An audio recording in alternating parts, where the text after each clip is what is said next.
Try and steal my child's puppy? Get your new car stolen in the middle of the night. You might not think that a quiet, innocent-looking single mom like me would be capable of revenge to this level, but it's the quiet ones that people should be the most afraid of. My entitled neighbor screwed with my kid and I made sure that she paid for it in one of the worst ways I could think of. My son just turned 10 years old and all he has been asking for the past couple of years is a puppy.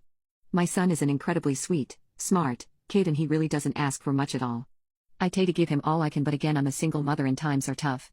It took me so long to be able to save for the adoption fee to finally be able to buy him a dog, but about 2 months ago we finally had the funds to go pick up a puppy from the shelter. It honestly was one of the most fulfilling days I have ever experienced as a mother. My son cried precious, happy tears when we went to pick up his puppy and I'm just so proud of him for being such a caring boy.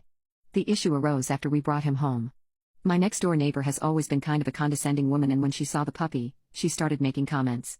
Even though she's always been rude, out of nowhere she started being really kind and complimenting our new puppy, saying he was the cutest dog that she had ever seen. One day when I was coming home from work, my neighbor stopped me and started making small talk. It was totally unexpected when out of nowhere, she offered to buy my son's new puppy from me. When I told her no and that my son loved his dog and would never give it up, she let out a snobby laugh and said, "Come on, I know that you really need the money," and she gestured to my house which isn't as nice as hers. I was so angry at that, and I wanted to show her that I wasn't just some pushover that she could talk down to like that. My neighbor is very well off and just recently she bought herself the latest BMW. The night after she tried to purchase my dog, I went on Craigslist and hired some guy to come steal her car in the middle of the night. He only asked for $150, and I honestly thought he was probably just a scammer or something.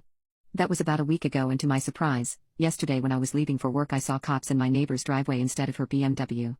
She was out front talking to them and ugly crying. When she saw me she asked if I had seen anything. I just shook my head without stopping to talk to any of them. Once I got in my car I had to try so hard not to burst out laughing until I got to the end of my block.